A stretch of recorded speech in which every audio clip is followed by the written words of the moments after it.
Today on The Stream, we're joined by special guest Mo Ibrahim, the billionaire philanthropist who made his fame and fortune developing mobile phone services across the African continent. Now he's giving back through his work focused on promoting good governance and leadership in Africa.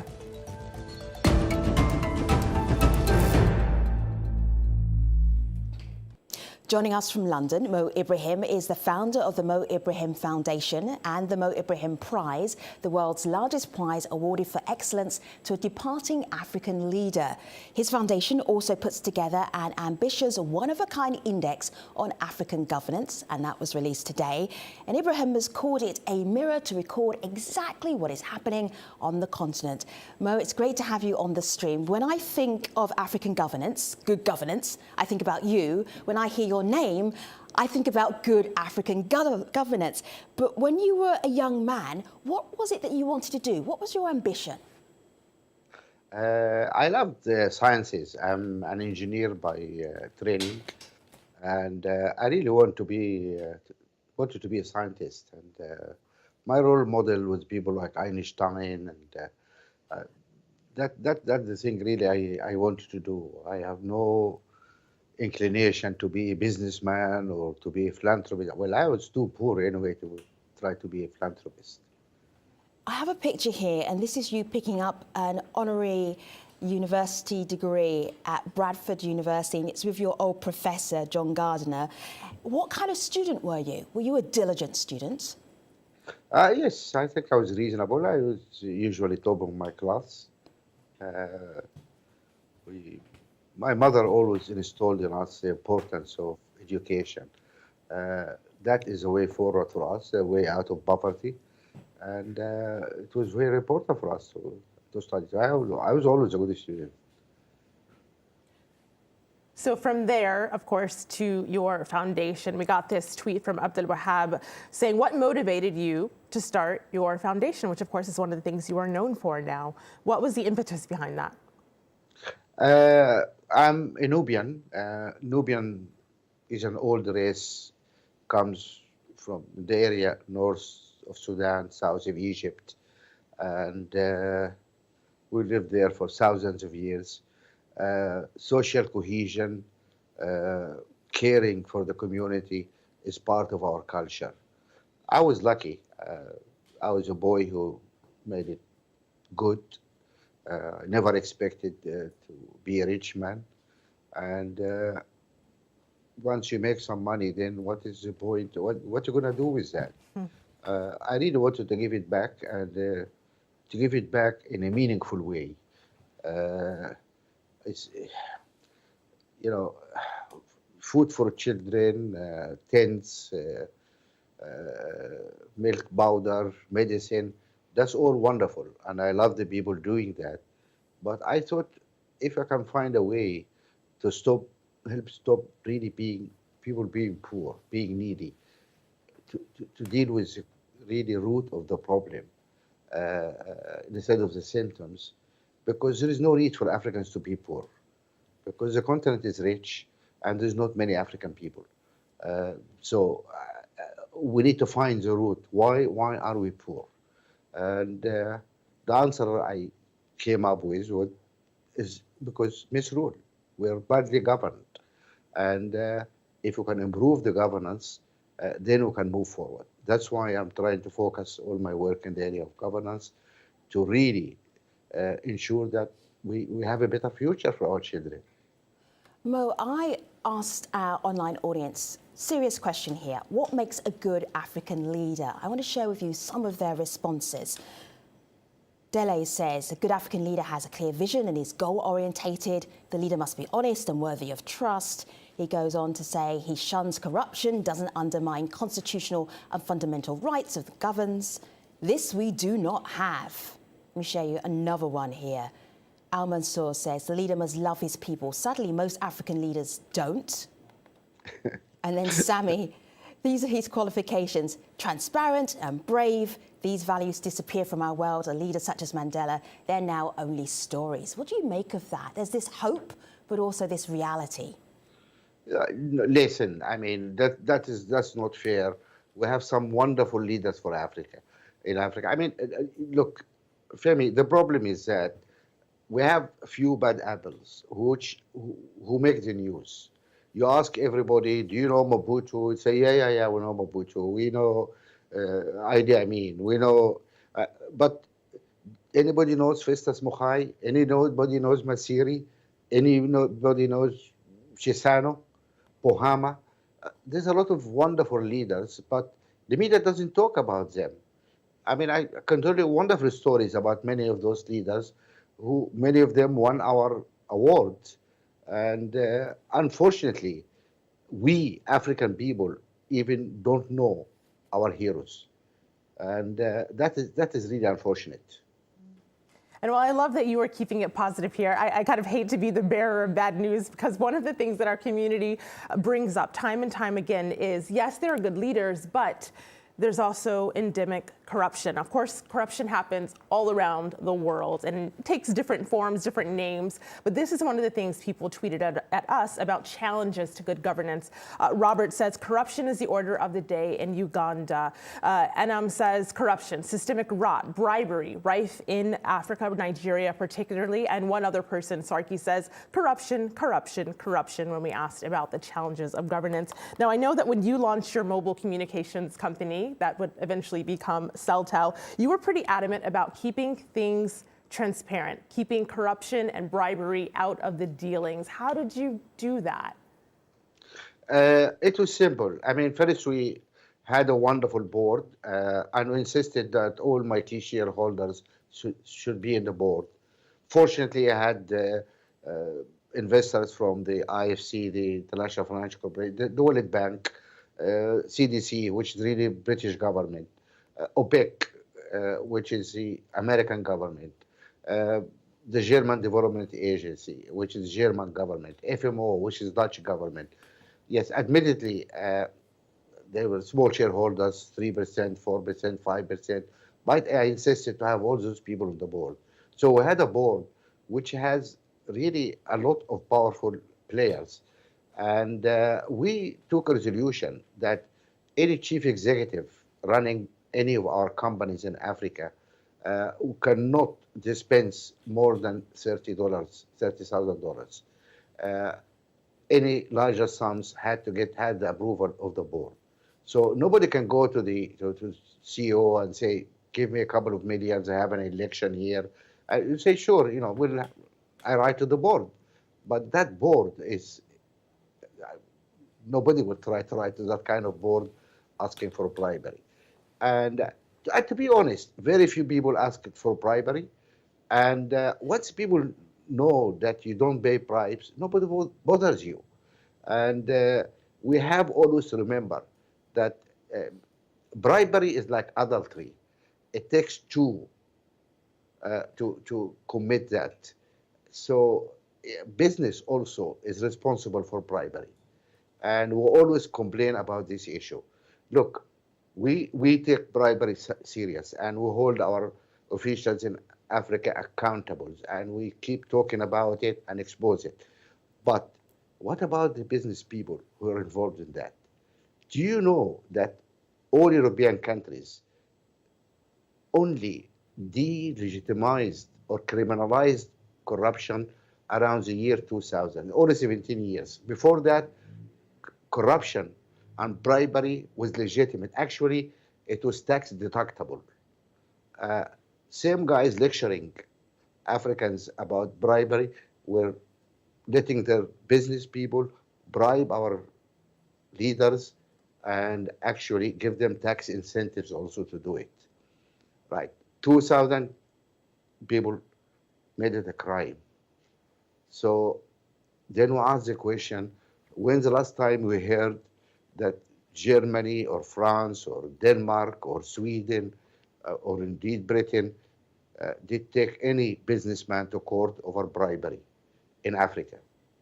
I haven't heard about that. So the business people are getting scot-free. Nobody's shedding the light on that. So we need to understand really, unless the international community also become serious about the issue of corruption, we cannot move forward. We have been talking about anonymous companies where nobody knows who owns it. and this is the vehicle for the getaway car for corruption money. If you are a leader and you steal money, you're not going to walk to the local bank and put it there. But you have to put it through a shell company somewhere, hidden behind some lawyers' names, etc. And we say that's illegal. That should be stopped. Why we need anonymous companies? And again, we see governments dragging their feet on this issue. Corruption is a major issue, but we need everybody to be serious to address it. So it is not, I mean, Africa did not corner the market in corruption. I have to be clear about that. Right. Mo, let me show our audience where we are in terms of your Mo Ibrahim Index of African Governance for this year. And looking at this, just the summary, a third of the countries are driving overall improvement in African governance. That has some level of being positive, but also a lot of room for improvement. Let's start with the positive countries. Where would you point to in the continent where you're saying, I'm so impressed by what they've been doing? Clearly, the countries which are top ranking in our index are the countries which are doing quite well and moving forward. Countries like Namibia, like Botswana, Mauritius, they're doing well. Although sometimes also they stall here and there, but they are achieve such high marking that really far ahead. So in the top 6 or 7 countries, actually there hasn't been much movement. We see a country like Cape Verde is doing well. Sometimes it's, again, stall a little bit, but really up there.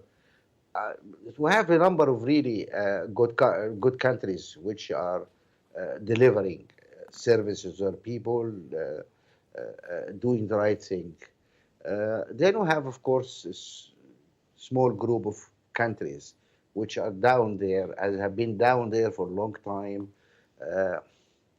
Some of them suffered from conflicts, armed conflicts, and social unrest usually destroy governance. But some of them came out of it and moved forward. So we are very happy with Ivory Coast, for example. They came out from a difficult time, and now they're one of the best improver, actually, in our index. Tunisia is doing well. It's the only country which managed what they call the spring revolutions in a sensible way, and is moving forward. They have challenges, but to join the top 10. So Mo Ibrahim, I hate to cut you off there, but because I love the list of the countries that are doing well, but unfortunately there are many members of our community in some of the countries that may be not doing so well. So let's get straight to it. This is a tweet here. It's they're implicating a country. I think you can read through the lines. Pauline says, should leaders stay in power for 37 years? And of course, she's referencing President Robert Mugabe of Zimbabwe, excuse me. This is a video comment we actually got out of Zimbabwe about that leader. Have a listen to what Unique Zimuto told us. You say the head of the fish rots first. When I look at this statement, I link it back to leadership. And with all that has been happening in my country, we've been plagued with so much corruption, lack of transparency and accountability. I think of how the mindset of our leadership needs to change. So my question to you is, can we really teach an old dog new tricks? Can we change the mindset of our leadership? Now, of course, the top line of the news day for Zimbabwe is that Mugabe has ignored a ruling party decision to make sure that he resigns. He faces impeachment now. So what do you make of Unique's comment there? It's really a farce. For a number of years, I have been making statements about the situation of Zimbabwe and asking the question, how come our continent is a continent of young people? Vast majority of our people are below 18 years old. And why we have somebody at 93 years old think he can really plans the future of those young people who he knows nothing about them. Look, when you are 65 years old, if you are a teacher, engineer, doctor, whatsoever, people say, thank you very much, it's time to have a rest. Now, is Mugabe telling us that running a country is such a trivial job that somebody cannot stay awake for 2 hours, should be able to do it? It is ridiculous. And it is so sad that Mugabe, who had been a hero of the independence struggle, end up his political life like this. If you live on time, people would, I mean, that would have maintained his legacy. Look at Mandela.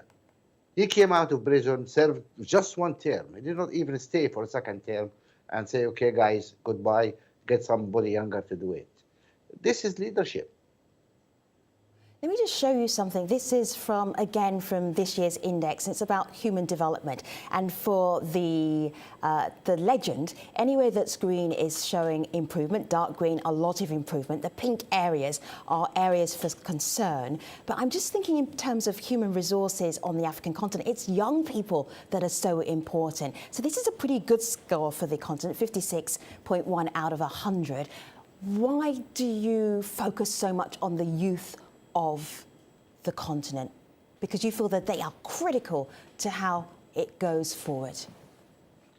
Number one, the majority of our population is young people. So that's the majority of our people. Secondly, that's our future. We have a tsunami of young people coming forward. Our demography, we have a huge bulge at this early ages of our demography is different from any other continent on earth, and so this tsunami of young people, huge number of 15 million young people come to the marketplace to working age every year. 15 million people. Now that is a two-edged sword. If we train those people, if you educate them, we will have an amazing workforce in Africa. When Japanese are aging, Europeans are aging, there's not enough young people to really run the states and services everywhere. And we have this wealth of young educated people. That's a great advantage for us.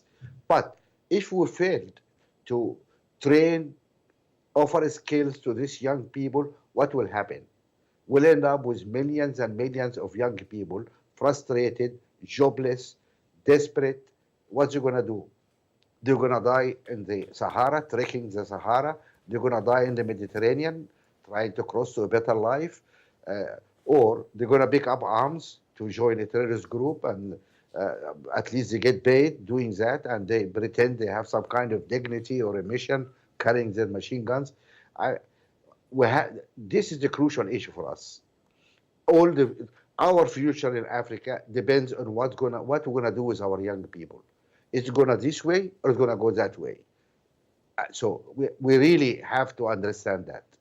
There is someone here who would agree with you. Elio says, determination is already an established factor in African youths, but the finance is the major brouhaha to their entrepreneurial dreams. So one of the challenges there. But I want to pivot just a little bit to play a video comment from a former president. This is President Mugabe, former president of Botswana, who was actually a recipient of your award in 2008. And here is what he told the stream. This recognition has allowed me to continue with my life after national office, focusing on a range of activities such as election observation, mediation, and participation in the activities of charitable foundations important to Africa, such as the Ibrahim Foundation itself, the MasterCard Foundation, the African Wildlife Trust, and the African of the Year Award. I also continue to work with a range of partners to prevent the spread of HIV. Mo, what is your wish for African governance for the year ahead? A question straight to you, Ibrahim. Well, I didn't hear the question quite clearly. He's asking me, what's next, and what is your wish for African governance for the year ahead? Very specific, 2018. I I really hope to see an improvement in the education and training of young people. Short and to the point. Mo, I'm just wondering, with this index that comes out every year, there's not one in Europe, there's not one in Latin America, there's not one in the Americas, not one in Asia. What is it that it can do as an index to help the continent? I think what we're doing in Africa is unique. And I hear many people would like to do the same for Asia and Europe. Bill Gates was very keen to try to persuade Europeans to do one for Europe, especially after the crisis in 2008. He spoke about that in Davos, and but nobody came forward to do it. Friends in Latin America and South America, they always say to me, "Oh, this is why do you come and do an index for us?" And I say, no, guys. I'm an African. I do Africa. You guys do your own continent. And well, I think some says some people will do something. I'm looking at some of the past recipients of the Mo Ibrahim Prize. An honorary prize went to Nelson Mandela. And then here are you with some past laureates. I'm just wondering, thinking ahead, could there be a former female president joining that lineup of laureates? Is that possible? Do you see that? What's your gut telling you? You are trying to persuade me to say something about Ellen, I think. And I'm not going to say anything because I'm not a member of the prize committee. Sure. I have no vote. I don't know what they discuss. It is a separate organization with its own resources, which does its research and decides. We know it a day before we go public. And in February, sometime in February, hopefully I'll be able to answer your question. Aha.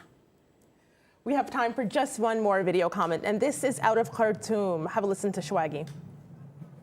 Putting in mind that the Sudanese government is now working on repairing their relations and ties with the global society. Is there any new plans or programs that Mo Ibrahim is working on to respond to the recent critical needs in the social and economical fields? How do you contribute on empowering youth, knowing that 2/3 of the Sudanese community are between the age of 18 and 35? Is there any future visions or plans that include investing on youth by building their capacities to be the future leaders of Sudan? So he brings it back to the question of youth. Absolutely. I mean, we try to do what we can in that area. I mean, we have a number of scholarships. We have a number of fellowships also. I don't know if my friend there bothered to check in our website. He will see what we're trying to do. That although our core activity, really, core resource is going towards the issue of governance. But we encourage and work with other people. We also work with many other groups in civil society to try really to help civil society to move forward. We intervene in behalf of civil society with governments when we see suppression of that. As far as the Sudanese government, we tried a lot. We tried in Darfur, we tried with the South, but unfortunately, there is misrule in Sudan, both Sudan and South Sudan. Sudan is ranking number 50, and South Sudan is ranking number 50. Out of 54, yeah. Out of 54 countries. It's so sad. This is my country, this is my home. And it is so sad.